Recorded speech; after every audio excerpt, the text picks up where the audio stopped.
Alright, so I'm here to talk to you guys about the 30 Years' War. So, the 30 Years' War all began in the Holy Roman Empire from 1618 till 1648. Ironically, it lasted 30 years. It was said to be a devastating war that affected much of Europe, and rebellions seemingly everywhere protracted the atmosphere of disorder and violence. Alright, so some background information. Well, for starters, the Reformation happened.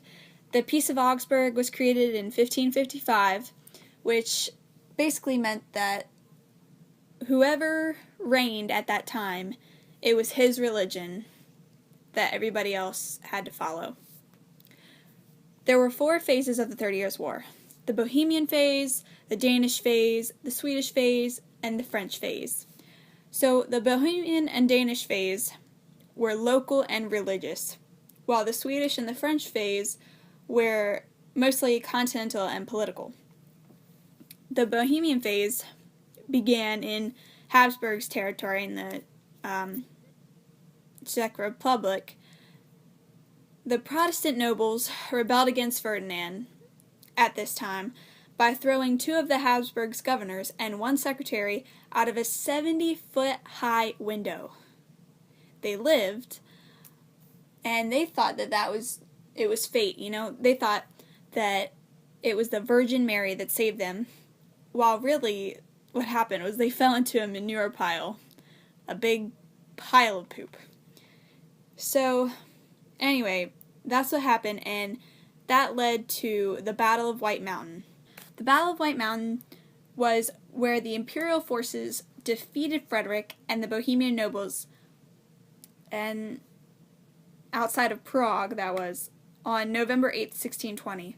So, after that, it was decisively a Catholic victory for the Bohemian phase. Toleration. Let's talk about that for a second.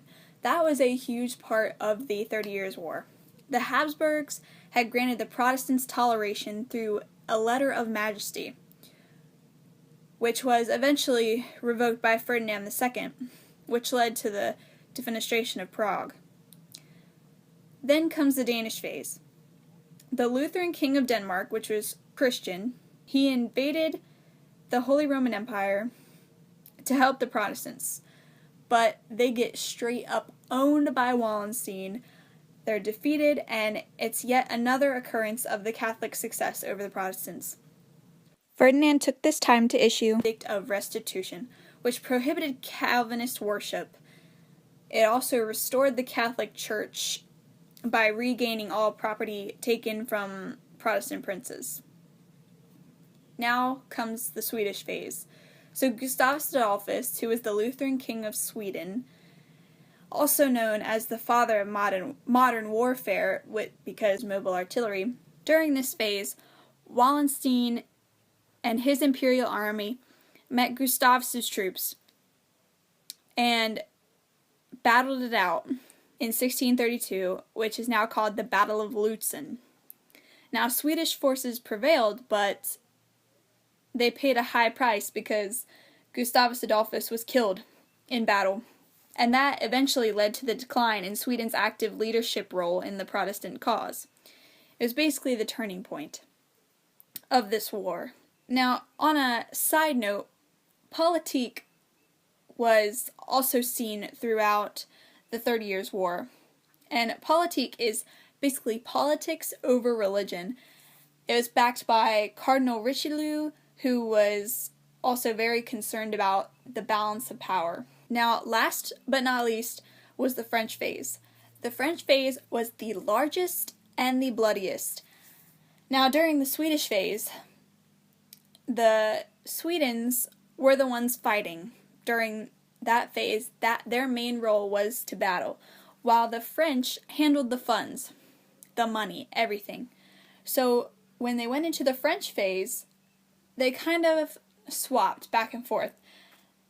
The Swedish were now handling the money and the funds, while the French were fighting out in battle. In 1643, the Battle of Rocroi occurred, which was the French beating the Spanish. And it brought an end to Spanish military greatness. Then the French moved on to more victories over the imperialists. Then by that time, everybody was ready for peace. It's 1648, and it's getting old. Everybody doesn't want to fight anymore. It's just not really worth it to them. So no one really won the 30 Years' War, if you think about it. At the end here, desperate for peace now, they decide to create the Peace of Westphalia, which it did many things. It weakened the Holy Roman Empire so that they had no control over princes. The Dutch Netherlands became independent. Brandenburg gained territory. Alsace moved to France. Switzerland became an independent confederation. The balance of power at this time tips toward France and away from the Habsburgs. Calvinism was finally accepted. Rulers from the Holy Roman Empire may now adopt Calvinism as a religion in addition to Lutheranism and Catholicism. And with that came the freedom of private worship.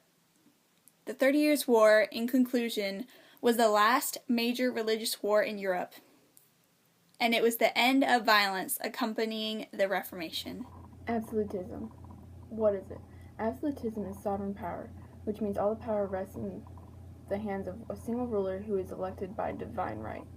But absolutism has its setbacks, which means it's greatly limited by practical realities. A ruler most known for his absolute monarchy is Louis XIV. His practice of the government system is the most universal example of an absolute monarchy. Before his rule, the French government struggled to avoid breakdowns of the state, but Cardinal Richelieu, Louis's chief minister, eliminated the political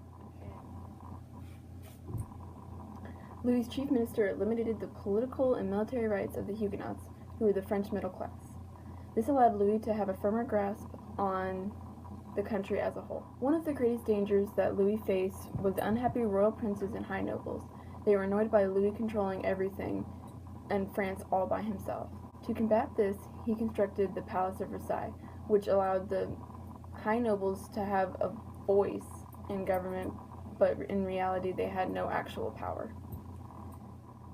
To assist Louis in his finances, he calls upon Jean-Baptiste Colbert, which he manages to increase the wealth through mercantilism.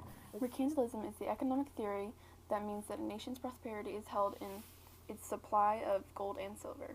This helped improve the quality of France and its economy as a whole. Colbert also took it upon himself to try to make France more independent. He decreased imports and raised tariffs on foreign goods.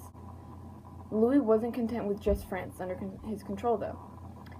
He decided to invade the Spanish Netherlands, but he was forced to maintain peace by the Triple Alliance. Louis and Jean-Baptiste Colbert extended their power over everything, the religion, the military, and even their finances.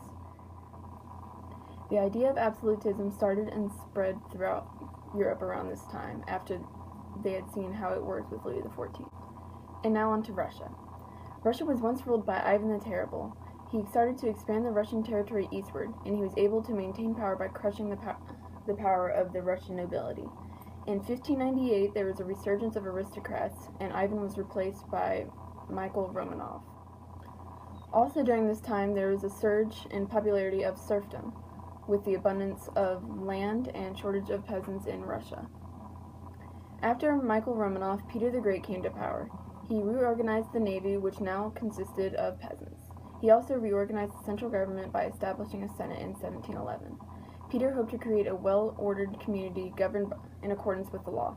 He also established a table of ranks, which allows non-nobles a voice in government, and it also allows them to make their way up in government and to have a more strong voice in government.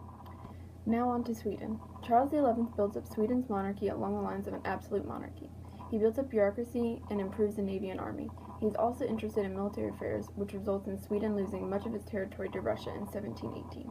The Ottoman Empire during this time. The Ottoman Turks were trying to completely conquer the Balkans. At the head of this attack was Sultan Suleiman I the Magnificent. He pushed the Ottomans to advance up the Danube River, which resulted in them seizing Belgrade and Hungary. The Sultan also wanted to expand the Turks' power into the western Mediterranean area, but their attacks were halted by the defeat in Lepanto by the Spanish in 1571. Although the Ottoman Turks were defeated, they had a highly effective government system which was led by a strong sultan. Although politics degenerated into feuds, they still maintained power with a well-trained bureaucracy along with their well-trained military.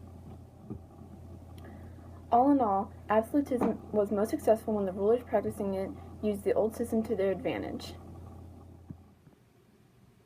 Alright, limited monarchies, republics, and culture in the 17th century. In the 17th century, there were a lot of different things going on in a lot of different countries.